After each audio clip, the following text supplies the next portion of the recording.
Bueno, vamos a ver unas imágenes, ya les aviso que son imágenes terribles. Llegan directamente de India. Los contagios y los muertos no dejan de crecer.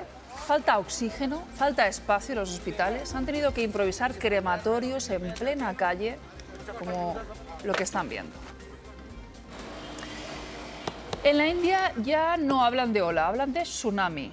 No es para menos. La situación es muy preocupante. Igor tiene los datos. Sí, a ver, eso es tsunami, no es una metáfora que se nos ha ocurrido, lo dice la propia Corte Suprema. Un dato también que llama mucho la atención. Solo este lunes notificados casi 353.000 casos y nos dicen que el pico se espera en 5 o 6 días. Hemos querido comparar tanto los contagios como los fallecidos por millón, porque saben que en nuestro país somos 47 millones de personas, allí son más de 1.300.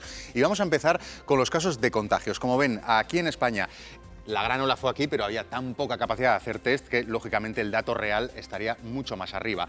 Luego ya avanza más la capacidad de hacer test, vemos cómo esta tercera ola está mucho más arriba.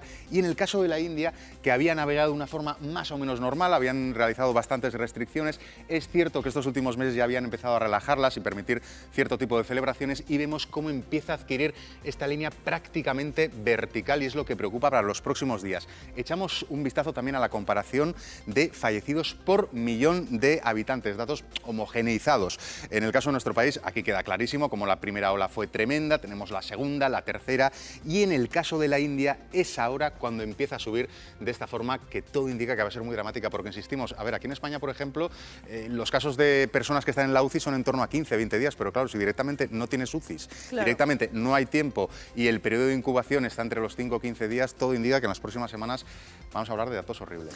Claro, estos gráficos son gráficos relativos. Son gráficos contados por cada 100.000 habitantes. Claro, si comparamos España con India, con la diferencia de habitantes, y vemos que estamos convergiendo, eso significa que, claro, si aquí muere una persona por cada 100.000 habitantes, allí esa persona en datos absolutos son mucho más. Contagios, en España hablamos de 1.000, 2.000, 12.000 contagios por día, en la India están hablando de 350.000, 200.000, 300.000 todos los días.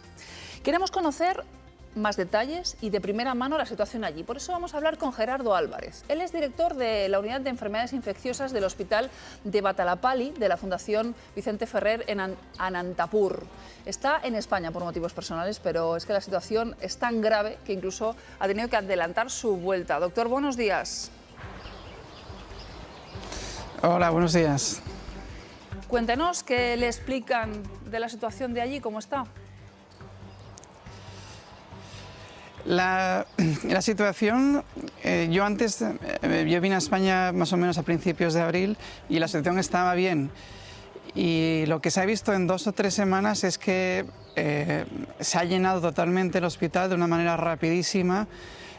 Todas las camas con oxígeno están ya cubiertas y la UCI también está llena y no damos a más. Doctor, ¿por qué es ahora la situación mucho más grave que en la primera ola? ¿Tiene que ver con esa nueva variante que podría haber aparecido, una variante de doble mutación? No lo sabemos muy bien. Parece que pueda tener un efecto la nueva variante, lo que pasa es que todavía no está confirmado.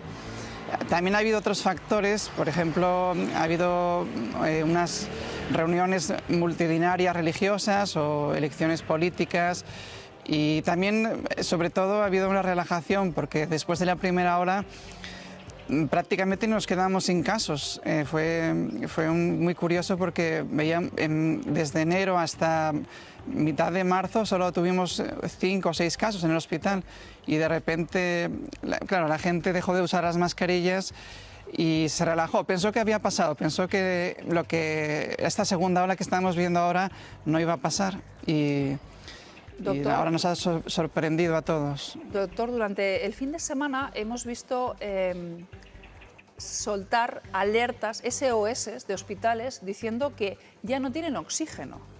Se han quedado sin oxígeno para tratar a los pacientes COVID. Sí, en nuestro caso esto no ha pasado porque de momento tenemos reservas de oxígeno, pero claro, cuando un número tan alto de pacientes llega de repente a todos los hospitales de la India a la vez, el sistema no está diseñado ni está acostumbrado para recibir tanta necesidad de oxígeno de forma tan brusca. Doctor, dígame números. ¿De cuánta nivel... población estamos hablando que puede llegar a necesitar hospitalización en India de un día para otro? Pues mire, si se diagnostican 350.000, que probablemente sea una cifra menor de la real, se calcula más o menos que un 15-20% va a necesitar oxígeno de ellos. Y ahora estamos viendo sobre todo gente joven, que normalmente el porcentaje que necesita oxígeno es menor, pero una vez que afecte y que los mayores se vayan infectando, puede ser una necesidad muchísimo mayor de oxígeno en las próximas semanas. Déjeme hacerle una última pregunta. ¿Cómo avanza la campaña de vacunación allí? La campaña de vacunación a nivel de trabajadores sanitarios y de primera línea ha ido bien. Yo creo que casi todos están vacunados. Lo que ha habido es un retraso en la población general, principalmente porque había más miedo cuando no había casos de coronavirus a los efectos secundarios de la vacuna que al virus en sí. Y esto ha sido todo tan rápido, tan súbito que nos ha sorprendido a todos, y ahora pues se está intentando acelerar el programa de vacunación, que en mi opinión es prácticamente la única solución que tenemos para parar esta masiva epidemia que estamos viendo en estos momentos.